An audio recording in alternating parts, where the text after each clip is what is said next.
but it appears they plan to stick with their old staff. Rams head coach Jeff Fisher and GM Les Snead are both coming up on the end of their respective current contracts. All parties want to get deals done, sources telling our Adam Schefter. Fisher addressed the report yesterday. You know, I don't know where those reports came from, and I've never gone into the details regarding my own personal situation. But, you know, I haven't talked to Adam Schefter or anybody, so see what happens.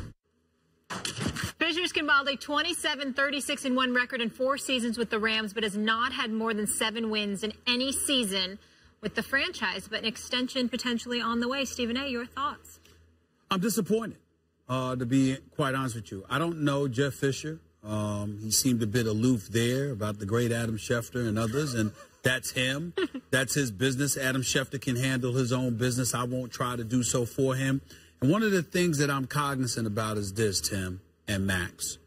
I know sports, but I often use this line when I'm giving my speeches, when I'm on a lecture circuit. I'm brilliant because I know I'm not. I listen to those who are. And if you know more, you play. That's what I'm doing on this show. That's right. Every day. That's right. But if you play football, I will defer to you, and I will defer to your knowledge because I was never on that football field. I don't know. I measure results. I'm a journalist. I've been a journalist for over 23 years. That's what I do. Snead, I have no problem with it because as the GM, I'm looking at you and I'm looking at the roster that you accumulate. Not to say that Jeff Fisher doesn't play a role in that because obviously he does. But ultimately, I'm looking at Snead and I'm saying, you talking to me about an extension for him. When I look at Donald and I look at their defense overall and I look at, you know, not Trey Mason with some of his problems, but I look at a Tavon Austin, I look at you drafting Goff, I look at some of the other pieces that you have, I look at your front seven, I say to myself, okay, I like that. I focus on Jeff Fisher in this regard. I mean no disrespect personally, but I got to look at results. Jeff Fisher has been a head coach in the National Football League for 21 seasons.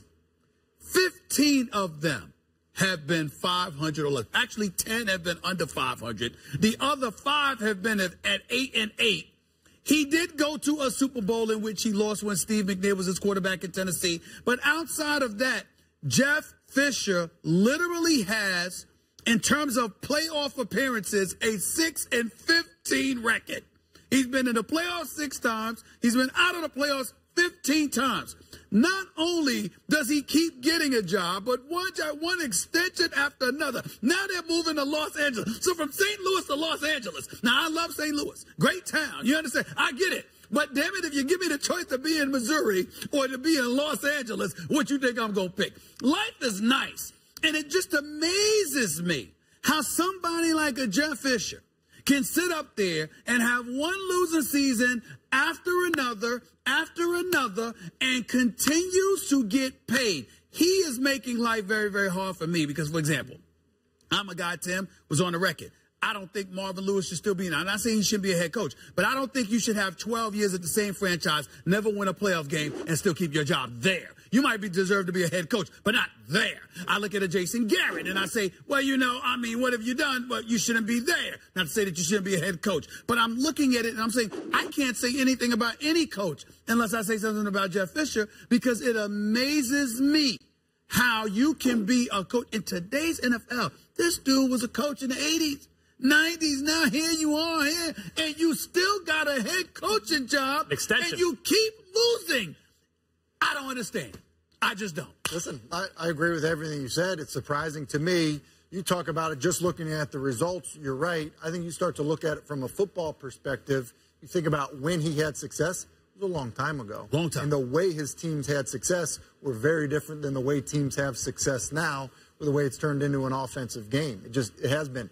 And then you just take a look deeper into their offense. It's his staff. He was a defensive-minded guy. It's his staff. They were worse than any team on third down last year. Teams were better at 4th and 10 than the Rams were at 3rd and medium. I mean, it was horrible. They haven't developed the quarterback position. They had guys to try to do it. So, look, I don't disagree with it. And you know, you take somebody, and you know this, Tom Coughlin. Tom Coughlin won multiple Super Bowls. They weren't putting together winning seasons, and he was out. Look, I think I disagree about Snead. First of all, when you look at the Rams roster heading into this season, I'll get to Jeff Fisher in a second. They had a good front seven, a ferocious front seven, really when healthy. They had an offensive line that may have been a little overrated in terms of the numbers because they had Foles getting rid of the ball quickly, but still not a bad offensive line, I wouldn't say. They have the best up-and-coming running back in the game. They had a decent receiving core. Really, only thing they were missing was a quarterback, which is a big thing, and maybe a lead wideout. And when you have a draft where we've seen in drafts Odell Beckham and Sammy Watkins and others start as lead wideouts on a team, you see you can draft that position onto a team and acquire a lead wideout through the draft. Quarterback rookies, not so much. Here and there occasionally, but usually they're not good, just plug-and-play type guys. There were some veteran quarterbacks out on the market that were easily acquirable, like RG3, or maybe for a little more money, like Fitzpatrick.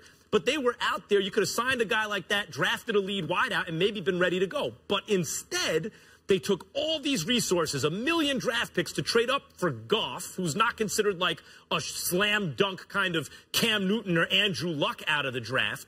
And when you ask why was that done, Marcellus Wiley, my broadcast partner in L.A. and on Sports Nation, his theory at the time was, look, this gives Jeff Fisher runway because no one's expecting you to win with a rookie quarterback right away. And so this actually comes down to incentives being misaligned. The personal incentive for Jeff Fisher, get an extension, is different than what it should be for the Rams. Fisher's call. It's not Fisher's call. You got ownership there that wants him in that position, probably because it's a smooth transition from St. Louis to Los Angeles, and he kind of facilitated that. But here's what I want people to recognize. 3 things. Number one, Jeff Fisher's last playoff appearance as a coach, 2008, 8 years ago. His last playoff win as a coach, 2003, 13 years ago, was the last time he won a playoff game. And last but not least, I got to double check this stat because I'm not sure, but I think he's like 10 wins away from having the most losses as a head coach in NFL history. He's at 156 as we speak. Now, I don't mean to bring up Don King yet again, but only in America can this kind of stuff happen. It's unbelievable. What I'm saying is once they traded up in the draft, you could see this coming. You could see Fisher has to support this. Listen, I think it benefits him. I just don't think it's his call. I mean, think about this. Bill O'Brien gets Brock Osweiler without having a conversation with him. I mean, I think sometimes we overstate the influence that head coaches have on personnel. That's why I think you have to evaluate them 2 different ways. Good point. Jeff Fisher has to coach the team. He's got to coach them to win. He's 21 years. He's 9 behind Dan Reeves for most losses ever as a head so coach. in that sense, NFL, what does it stand for? Not for long. He must be doing something right because he changed the job. There's a lot of people, other coaches, I'm sure, shaking their head when they saw this news come out. And speaking of not for long, Manziel knows 2016 is out for him, making an NFL roster, but he's getting ready for a 2017 comeback.